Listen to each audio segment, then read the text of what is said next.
नमस्कार दोस्तों, मेरा नाम है विजय कुमार और आप देख रहे हैं कॉमिक्स पिटारा चैनल को। दोस्तों, हम लोग कॉमिक्स पढ़ रहे थे ब्रह्मांड का अपराधी, जो कि परमाणु और तिरंगा की कॉमिक्स है। इसका पहला पार्ट मैंने अपने चैनल पे अपलोड कर दिया है। पहले पार्ट में मैंने इस कॉमिक्स को 20 पेज तक कवर कर लिया था। अब इस पार्ट में इसकी आगे कहानी को शुरू करते हैं। मैं छोटा भी नहीं हो पा रहा हूँ। ओफ, अपनी परमाणु शक्तियों को भूल जा परमाणु, और सिर्फ अपने इष्ट देव को याद कर, क्योंकि कुछ ही देर में ही तू उसी के पास जाने वाला है। ओह, ना जाने कैसे मेरी सभी पावर्स बेकार हो चुकी है।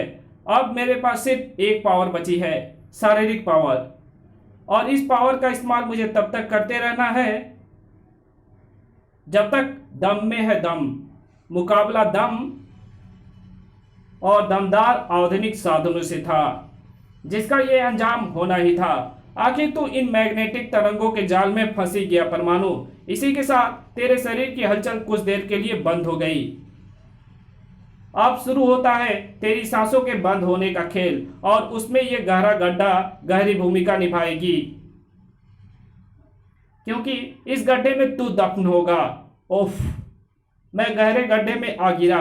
अब मैं इसमें दफन होकर रह जाऊंगा, क्योंकि इस हालत में मेरा हिलडुल पाना भी असंभव है। ओह, मुझे दफन करने के लिए उन्होंने गड्ढे को मिट्टी से भरना शुरू कर दिया है। अरे, ये क्या हुआ?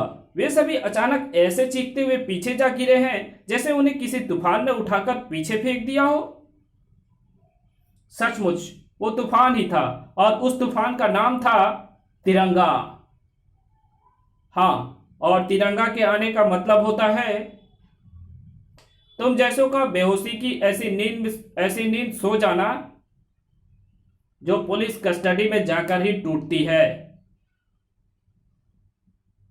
इसे भी परमाणु की तरह जाम करना होगा। कैसे करेगा? तेरे हाथ में जाम करने वाली गन कहाँ है?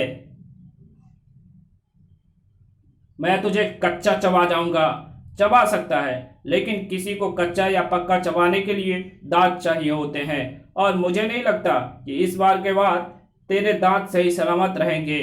धाड़ कर। ओ, बचेगा तो तू अब भी नहीं तिरंगा। शाय, मुझे मारने की कोशिश में उस बेचारे ने तो सिर्फ अपने दांत तुड़वाए हैं, तुम हड्डियां तुड़वाओगे जल्द ही। कोई भी अपने पैरों पर खड़े होने लायक नहीं था। और तिरंगा, बाहर आओ परमाणु। इस गड्ढे में ये भाई लोग आराम करेंगे तब तक जब तक इन्हें लेने के लिए पुलिस यहां नहीं पहुंच जाती। अब तक परमाणु का शरीर सामान्य हो चुका था। थैंक यू तिरंगा, तुम सही समय पर मुझे बचाने आ पहुंचे। मुझे पहले से पता था कि तुम पर ऐसा कोई हमला होगा, क्योंकि मुझे शक था कि तुम पर ऐसा ही हमला करवाने के लिए किसी ने तुम्हारी घातक शक्तियों को जमीन पर इस्तेमाल करने पर बैन लगवाया है। तुम्हारी बातों में दम तो है तिरंगा, लेकिन क्या ऐसा हो सकता है? बिल्कुल हो सकता है। मैं जमीन पर कोई घातक वार नहीं कर सकता। उसका फायदा उठाकर किसी ने खास इस स्थान पर मेरे बाकी पावर्स को जाम करने का इंतजाम करके मुझे मरवा डालने की कोशिश की। बिल्कुल सही, लेकिन ऐसा किसने किया होगा? मेरे हजारों दुश्मन हैं, कोई भी ऐसी कोशिश कर सकता है। मुझ पर हमला करने वाले शायद बता पाए। मुझे इसकी उम्मीद नहीं है। तुम्हारा वो दुश्मन जो भी है, वो तुम्हारे बारे में सब कुछ जानता है। वो ये भी जानता होगा कि तुम इन हमलावरों को अपने काबू में भी कर सकते हो। इसलिए उसने इसका जरूर इंतजाम किया होगा कि तुम्हारे काबू में आने के बाद वे तुम्हें उसके बारे में कुछ न बता सके। परमाणु को भी ये बात जल्दी पता चल गई। तुम्हारा कहना सही निकला तिरंगा, उनमें से कोई भी उसके बारे में नहीं जानता। अब उसके पास तक पहुंचने का कोई रास्ता नहीं। जहां रास्ते नहीं होते हैं वहां रास्ते बनाए जाते हैं। तुम्हारे खिलाफ षड्यंत्र रचने वाले तक पहुंचने का रास्ता भी बनाना पड़ेगा, और मुझे उम्मीद है कि वो रास्ता बहुत जल्दी बनेगा। षड्यंत्र रचने वाले को उसकी जरा भी चिंता नहीं थी। उसे तो सिर्फ एक ही चिंता थी, परमाणु बच गया। मेरे इतने मजबूत जाल में फंसकर भी परमाणु बच गया, और ऐसा तिरंगा की मदद से हो पाया है। और अब जब तिरंगा भी परमाणु की मदद को आ गया है, तो अब परमाणु को खत्म करने के लिए कुछ और सोचना होगा। और अब कुछ ऐसा जबरदस्त होना चाहिए कि तिरंगा ही क्या, परमाणु की मदद करने उसके भगवान भी आ जाएं तो परमाणु ना बच सके।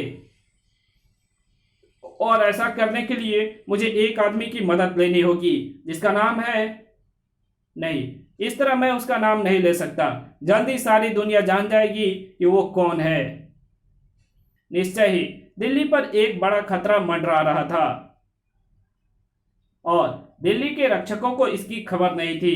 एक अपने फर्ज को निभाने में व्यस्त था, और एक अपनी जिम्मेदारियों को। 9:30 बज चुके हैं ज्योति, और अभी तक तुम्हारी शॉपिंग खत्म नहीं हुई।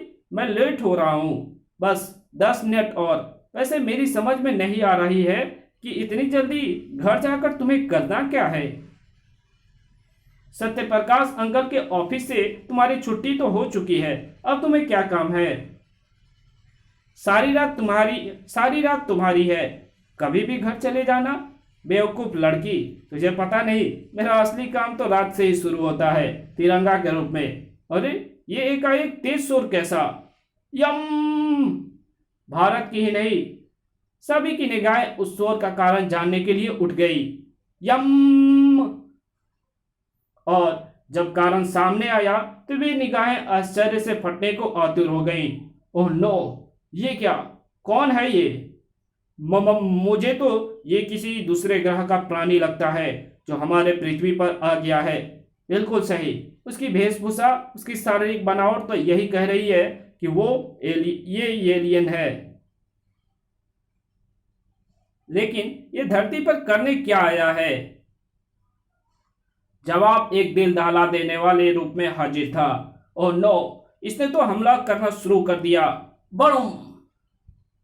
ये एलियन धरती पर तबाही मचाने आया है, भागो इससे बचकर। बड़ूम। ओह, भागो ज्योति, मुझे तेज भागकर तुरंत ही ज्योति से पीछा छुड़ाना होगा, क्योंकि मुझे जल्दी से जल्दी तिरंगा बनकर यहाँ वापस लौटना है। तिरंगा को वहां पहुंचने में देर लगनी थी, और जितनी ज्यादा देर लगनी थी उतनी ही ज्यादा यहाँ तबाही मचनी थी। लेकिन ये दिल्ली है, और दिल्ली में तबाही रोकने के लिए सिर्फ तिरंगा ही नहीं, परमाणु भी है। ओह, ये क्या बला है, और यहाँ कहां से आ गई। धड़ाक। अच्छा हुआ जल्दी वो मलबे के ढेर में बदल गया। ओह, और एलियन एक बार फिर परमाणु के सामने खड़ा था, परमाणु के पैरों को उखाड़ने के लिए। वो गुस्से में अपने वारों को इधर उधर छोड़ रहा है। मुझे सावधान रहना होगा, क्योंकि वो किसी भी समय अपने वारों का मुंह मेरी तरफ मोड़ सकता है। ओह, बचो परमाणु। ओह नो, इधर उधर फेंके गए उसके सारे वार रिफ्लेक्ट होकर मुझे निशाना बनाने आ पहुंचे थे। तुमने मुझे बचा लिया तिरंगा, एक बार फिर धन्यवाद। ये समय धन्यवाद का नहीं, अपना बचाव करने का और उस एलियन को बर्बाद करने का है। मैं एक बार फिर इसे अपने परमाणु रस्सियों में फंसाता हूं। नहीं फंसा। काश मैं इस पर परमाणु छल्ले छोड़ पाता। जो नहीं कर सकते उसके बारे में मत सोचो, कुछ और सोचो। मैं इस पर बिजली के तार गिराता हूं। ओह, हाई वोल्टेज करंट उसका कुछ नहीं बिगाड़ पाया।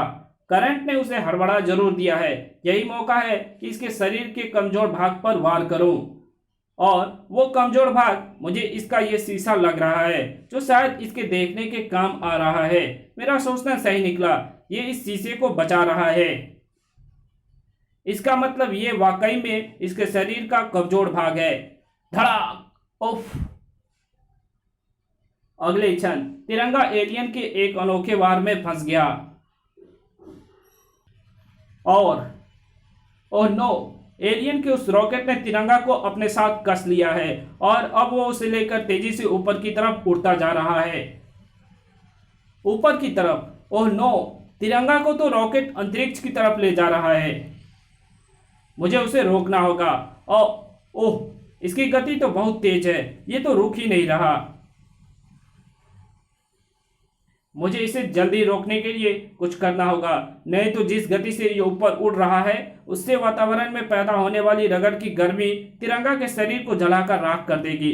लेकिन जब इस रॉकेट की सुपर गति के सामने मेरी एक भी नहीं चल रही है तो मैं इसे रोक कैसे पाऊंगा। एक रास्ता है, रॉकेट से फिट इस बैटरी को अलग कर देने का। परमाणु की उस प्रतिक्रिया ने एक सुखद परिणाम निकाला। चिंता मत करना तिरंगा, यह रॉकेट अब तुम्हें लेकर नीचे की तरफ बढ़ रहा है। यह कमाल कैसे हुआ। इस कहानी को यही खत्म करते हैं। इसके आगे कहानी पढ़ेंगे इसके पार्ट 3 में। तो मिलते हैं इसके तीसरे पार्ट में, तब तक के लिए बाय। वीडियो अच्छी लगी तो वीडियो को लाइक कर देना, चैनल पे पहली बार आया तो चैनल को सब्सक्राइब कर देना। मिलते हैं आपसे एक और नई वीडियो में, तब तक के लिए बाय।